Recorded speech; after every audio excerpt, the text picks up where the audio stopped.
Hey, what's up guys? John here. I've talked a lot on this channel about the commercial real estate market, the residential real estate market, and the economy going through a really big change. And right now I just changed offices, and for context, I'm in one of the most expensive markets in Southern Florida, and I just moved locations from my former office to this office. I'm saving 40% per month, 40% per month in a much nicer office, ground floor, and I mean, it's unbelievable. The lease term, just for context, it's a 1-year lease, and I can cancel within 90 days starting the day I moved in. So I could literally give a cancellation today and move out in 90 days.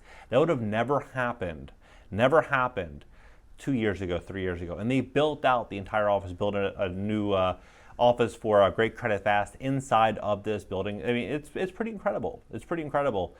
And all for free. They built that out. So you start to look at what's actually happening. You start to see landlords, I believe, stepping into an area of concern. And when we're looking at Blackstone, they're raising a $30 billion real estate fund, or they just raised a $30 billion real estate fund. You have to ask yourself, why? Probably because we're going to see immense opportunity. And we're going to see a lot of concern, a lot of investors starting to reposition their portfolios and position themselves for uncertainty. You know, in this video, I'm going to walk you through what's going on. And today's paid sponsor is Masterworks. Big institutions to smaller advisors are investing in alternative assets outside of stocks and bonds. Many financial institutions already allocate 30 to 50% of their assets to alternatives. The retail share has the potential to more than double in the next 3 years. One alternative asset saw amazing numbers even last year, and that was fine art. Last year, art prices rose 29% per Barron's. In 2022 was the best auction year ever. Highest total from the big three auction houses, nearly $18 billion in sales. Last time inflation was this high, contemporary art appreciated an average of 20% per year from the MW index. Masterworks lets you invest in multi-million-dollar paintings without spending millions. Over 660,000 users, over 700 million in assets under management, with more than 160 offerings. These are SEC qualified offerings. Filings are at sec.gov and linked in the description.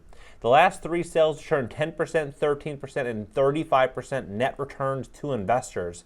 Masterworks has 11 sales to date, 9 of them in 2022 alone, returned a total of $25.8 million to investors in 2022. For more information, click the link below this video. The big question is, where is Blackstone going to invest their money, this $30 billion commitment? It's going into rental housing, hospitality, and data centers. And that makes sense. Data centers makes a lot of sense. Hospitality, of course, and rental housing. Now, I believe what's ultimately going to happen here is I think that when we take a hard look at what's going on in real estate, you have 40% of all mortgages in America taken out at the height of the market between 2020 and 2021 at 2.5% or 3% mortgage rates, right?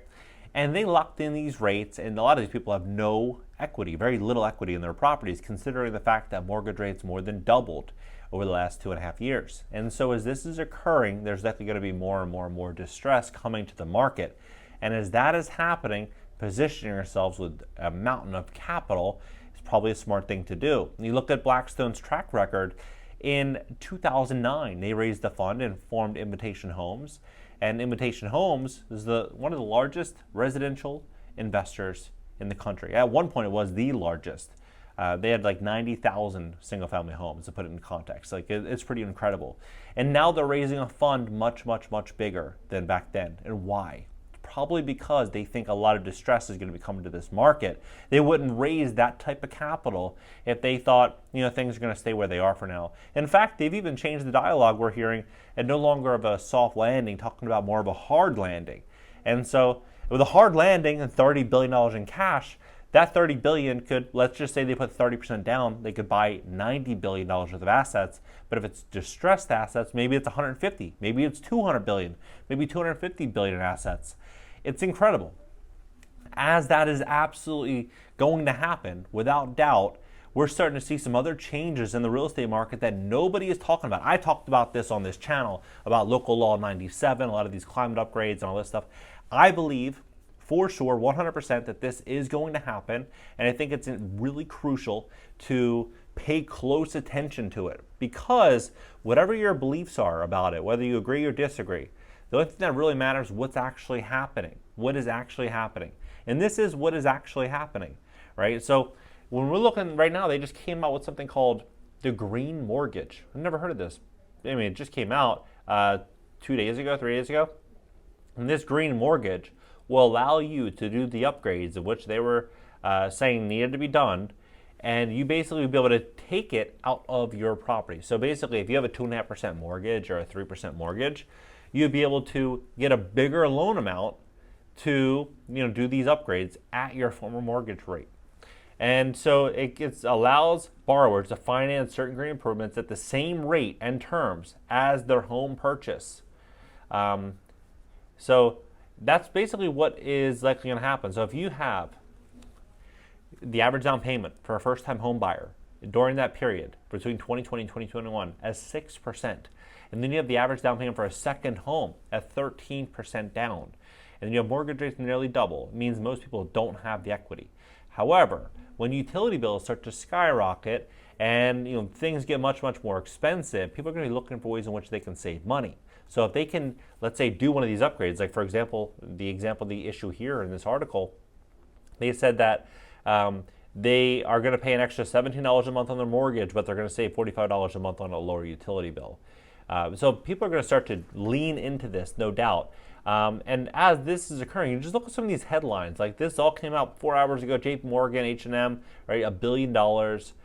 You look at billionaire founder of Paul Mitchell and Patron. He's investing in coral reefs. Look at Chipotle. GM will need $50 million in funding. All these different companies are going to be coming out, wind and solar, right? And they're going to be going heavy into this. And I think this is one of the main reasons I think Blackstone's positioning, and this is speculation. I have no evidence to back this up. However, I'm hoping to get this evidence on my podcast that I got the studio here for. It's because what I want to do is I want to meet some of these billionaire investors, some of these private equity fund managers that are investing alongside these funds or in competing funds, and find out what they're doing, what is actually going to happen in 2 years, 3 years, 4 years, so we can all talk about this today and prepare for this today. Because we read these headlines, we don't really know what to believe, right?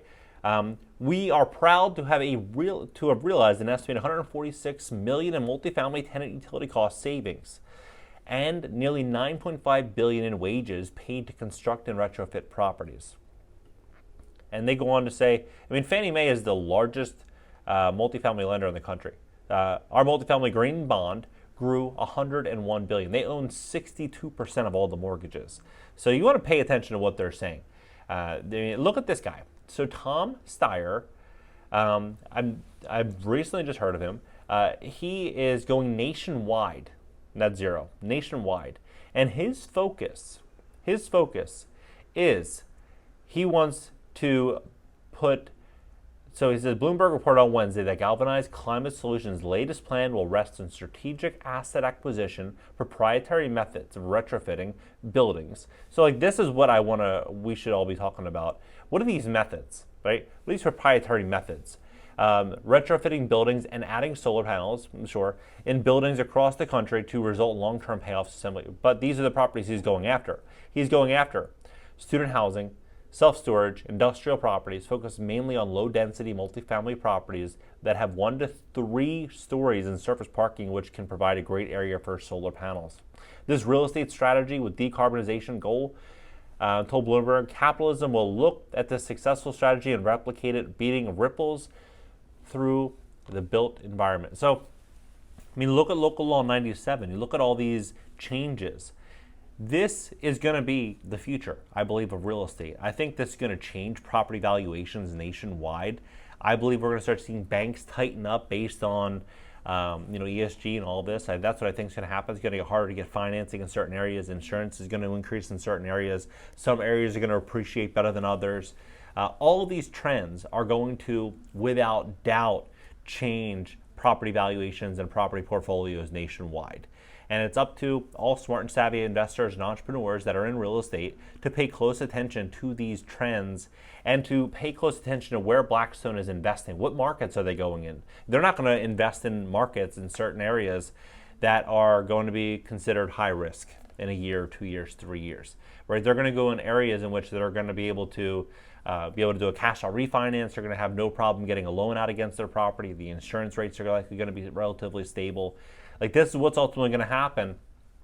And as this stability starts to be questioned in the banking sector, we can almost guarantee that a lot of these smaller regional banks are going to start going bust. And what is ultimately going to happen is there's likely going to be a handful of large banks, JP Morgan, Bank of America, Wells, a few banks, probably 5 or 6 different banks that basically control the market. And those banks are going to have an easier time enacting some of these policies, right? So we're going to start to see a lot of change. I'm going to get on the ground floor of this change, hopefully on my podcast. I have some really, as I mentioned, some really big guests already confirmed, and looking to bring forward a lot of very, very, very successful private equity investors and people that can educate us on what is actually happening, what is really happening behind the scenes, so we can all prepare for it. What do you think about this entire situation? Drop it below, hit the like button, subscribe here, and subscribe on my second channel. It's an interactive call and show to podcast. I'm not sure if I'm going to have the podcast here in the beginning and then move it there, or what I'm going to do, but if you want to subscribe to the second channel, feel free.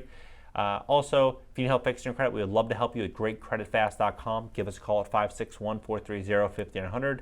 And add me on Instagram for short form content. Catch you guys in the next video.